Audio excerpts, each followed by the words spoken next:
Hi guys, आज की video में मैं आपको बताऊंगा कि आप कुकबुक के अंदर सप्लायर्स कैसे ऐड करते हैं। तो सप्लायर्स ऐड करने के लिए हम लेफ़्ट साइड पे आपको ये मेन्यू नज़र आ रहा है एक्सपेंसेस का। एक्सपेंसेस के ऊपर आप क्लिक करेंगे तो यहाँ पे आपको एक्सपेंसेस के अंदर आपको सप्लायर की ऑप्शन मिलेगी। एक्सपेंसेस की एक ऑप्शन आ रही है, एक सप्लायर की ऑप्शन आ रही है। आपने सप्लायर्स के ऊपर क्लिक कर देना है। तो सप्लायर्स के अंदर ये आपको दो किस्म की ऑप्शन दे रहा है, एक है इंपोर्ट सप्लायर्स, एक है ऐड सप्लायर मैनुअली। तो पहले हम देख लेते हैं ऐड सप्लायर मैनुअली किस तरह होता है, उसके बाद हम इंपोर्ट कस्टमर भी देख लेंगे। तो फर्स्ट आप क्लिक करें ऐड सप्लायर मैनुअली के ऊपर।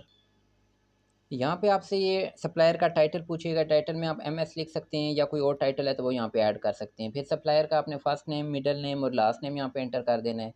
तो यहाँ पे आप कंपनी का जो भी कंप्लीट नेम है वो आप यहाँ पे ऐड कर सकते हैं। कंपनी है, पार्टनरशिप है, इंडिविजुअल बिजनेस है, उसका जो कंप्लीट नेम है वो यहाँ पे आपने एंटर कर देना है। फिर डिस्प्ले नेम एज में अगर आप ड्रॉप डाउन के ऊपर आते हैं तो ये यहाँ पे आपको कुछ सजेस्टेड नेम्स जो है ना वो शो कर रहा होता है कि जो ऊपर आपने इन्फॉर्मेशन इसको प्रोवाइड किया उसकी बेसिस पे। तो आप यहाँ से भी सिलेक्ट कर सकते हैं। लेकिन ये फ़ील्ड जो है सिलेक्ट करना मैंडेटरी है, क्योंकि आप देख रहे हैं इसके ऊपर रेड एक स्टार बना हुआ है लेफ़्ट साइड पे, तो ये मैंडेटरी फ़ील्ड है, आपने सेलेक्ट करनी है। उसके बाद आप नीचे आ जाएँ एड्रेस के ऊपर। एड्रेस में आप इस तरह एड्रेस फिल कर देंगे जिसमें आप हाउस नंबर या ऑफ़िस नंबर जो जो भी आपने ऐड करना है वो एंटर करने के बाद आप नोट्स पे आ जाएँ। नोट्स में आप कुछ भी सप्लायर से रिलेटेड इन्फॉर्मेशन यहाँ पे डाल सकते हैं टाइप करके। और अटैचमेंट में अगर आपके पास कोई भी उस सप्लायर्स के साथ कोई कॉन्ट्रैक्ट है या इस किस्म का कोई भी एग्रीमेंट हुआ हुआ है आपका, तो उसकी अटैच्ड इसमें अटैचमेंट में आप पिक्चर्स वगैरह लगा सकते हैं उस एग्रीमेंट की। नेक्स्ट आप आ जाएँ ईमेल के ऊपर। आपने सप्लायर का वैलिड ईमेल डाल देना है, इधर फ़ोन नंबर डाल देना है, मोबाइल नंबर, अगर कोई फैक्स है तो फैक्स इंटर कर देना है। अदर को बेशक आप खाली छोड़ दें या कोई इन्फॉर्मेशन डालनी है डाल दें। सप्लायर का वेबसाइट डाल देना नेक्स्ट में। और बिलिंग रेट, अगर आपका सप्लायर से कोई ऐसी सर्विसेज आप ले रहे हैं जो पर आवर के हिसाब से सप्लायर आपको चार्ज करता है, तो यहाँ पे आप जो पर आवर रेट है वो भी डिफ़ाइन कर सकते हैं। नेक्स्ट आप आ जाएँ टर्म्स के ऊपर। तो टर्म में आपको ड्यू ऑन रिसीट मीन कि जो ही सप्लायर आपको रिसीट भेजेगा उसी टाइम आपने पेमेंट करनी है।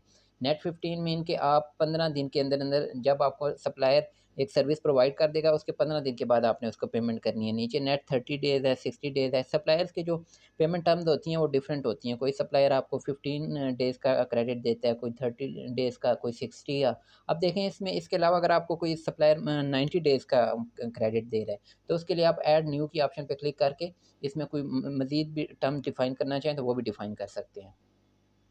नेक्स्ट आप आ जाएँ ओपनिंग बैलेंस के ऊपर। अगर आपका इस सप्लायर के साथ ऑलरेडी कोई ओपनिंग बैलेंस चल रहा है तो वो भी यहाँ पे आप एंटर कर सकते हैं। और यहाँ पे डेट आप डिफ़ाइन कर सकते हैं कि सप्लायर का वो जो आपने बैलेंस एंटर किया है वो किस डेट के ऊपर आपने एंटर किया है। डेट में आप जाके ये डेट चेंज कर सकते हैं यहाँ पे। फिर अकाउंट नंबर आ रहा है। अकाउंट नंबर मीन्स कि सप्लायर को आपने जो पेमेंट करनी है वो किस अकाउंट से करनी है। आपने बैंक अकाउंट से करनी है। अगर आपके पास more than one bank account है तो आप जिस अकाउंट से आपने पेमेंट करनी है उसका अकाउंट नंबर यहाँ पे लिख सकते हैं। फिर बिज़नेस आईडी नंबर है।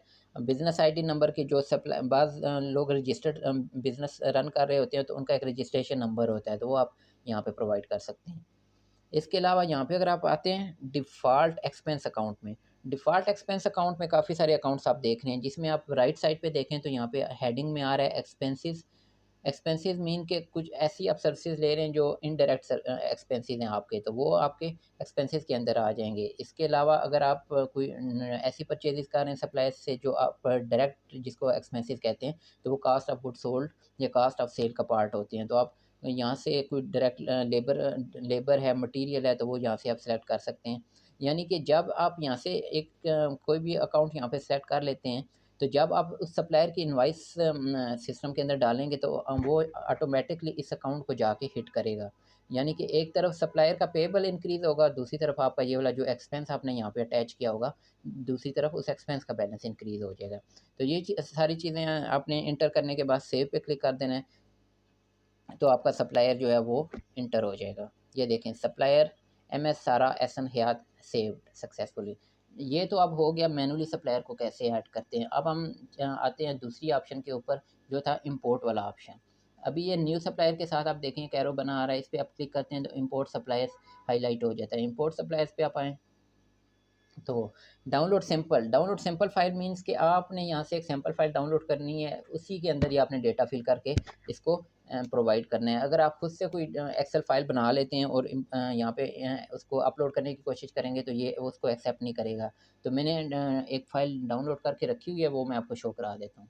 ये देखें, ये इसमें आप सप्लायर का नेम ऐड कर देंगे और कंपनी नेम मीन्स कि अगर कंपनी का जो ओनर नेम है वो डिफरेंट है तो नेम के अंदर उस ओनर का नेम लिखते हैं, कंपनी के अंदर उस कंपनी का नेम लिखते हैं, कंपनी की ईमेल, फ़ोन नंबर, ये सारी वही फ़ील्ड्स हैं जो आप ऑलरेडी मैनुअली सप्लायर इंटर करते हुए देखेंगे। ये सेम वही चीज़ें हैं सारी।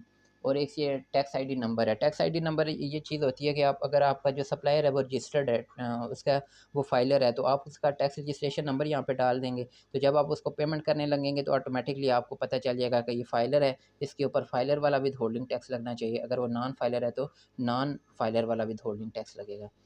तो अभी हम वापस आ जाते हैं और हम यहाँ पे अपलोड कर देते हैं अपनी फ़ाइल।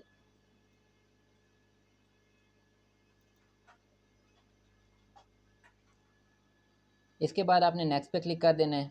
नेक्स्ट में आपको ये दिखा रहा है कि जितनी भी आपने एक्सेल के अंदर फ़ील्ड्स आपने एंटर की थी वो उन सब के ऊपर ग्रीन टिक लगा हुआ है, मीन्स कि बहुत सारी फ़ील्ड्स क्विक बुक ने एक्सेप्ट कर ली हैं। लेकिन एक टैक्स आईडी के ऊपर टिक नहीं लगा हुआ, वो इसलिए नहीं लगा हुआ कि हमने टैक्स आईडी के अंदर कोई इन्फॉर्मेशन फ़िल नहीं की थी। अगर उसके अंदर भी हम इसको इन्फॉर्मेशन प्रोवाइड करते तो उसके ऊपर भी ग्रीन टिक लग जाता। तो अगर इसमें ग्रीन टिक नहीं भी है तो इसका ये मतलब नहीं है कि कोई एरर है, इसका मतलब ये है कि वो फ़ील्ड खाली है और वो क्विक बुक के अंदर इंपोर्ट नहीं करेगा ये। नेक्स्ट पे क्लिक करें। नेक्स्ट पे ये आपको सारे जितने भी आपने एक्सेल के अंदर रिकॉर्ड से वो सारे शो कर रहा है। इसमें आप इस पॉइंट ऑफ टाइम पे भी कोई इन्फॉर्मेशन चेंज करना चाहें चेंज कर सकते हैं। इसके अलावा ये लेफ़्ट साइड पे आप देखें चेक के ऑप्शन को अगर आप अनचेक करते हैं किसी भी सप्लायर के ऊपर तो वो जो है सप्लायर वो इसके अंदर इंपोर्ट नहीं होगा। तो यहाँ से आप किसी सप्लायर को एक्सक्लूड करना चाहें तो वो भी कर सकते हैं। इसके बाद आप इंपोर्ट पे क्लिक करें। तो ये देखें 9 ऑफ 9 सप्लायर सक्सेसफुली इंपोर्टेड। तो ये था एक सप्लायर क्रिएट करना और सप्लायर को कैसे हम इंपोर्ट कर सकते हैं क्विक बुक के अंदर। तो ये था एक हमारा एक ओवरव्यू सप्लायर्स का कि सप्लायर को हम किस तरह क्रिएट कर सकते हैं, इंपोर्ट कर सकते हैं। अगर इससे रिलेटेड सप्लायर की क्रिएशन से रिलेटेड या इंपोर्ट से रिलेटेड कोई भी आपका इशू है तो आप वो कमेंट बॉक्स में मेरे से पूछ सकते हैं। कोई भी आपकी क्यूरी है तो आप मुझे सेंड कर सकते हैं। Thank you for watching this video.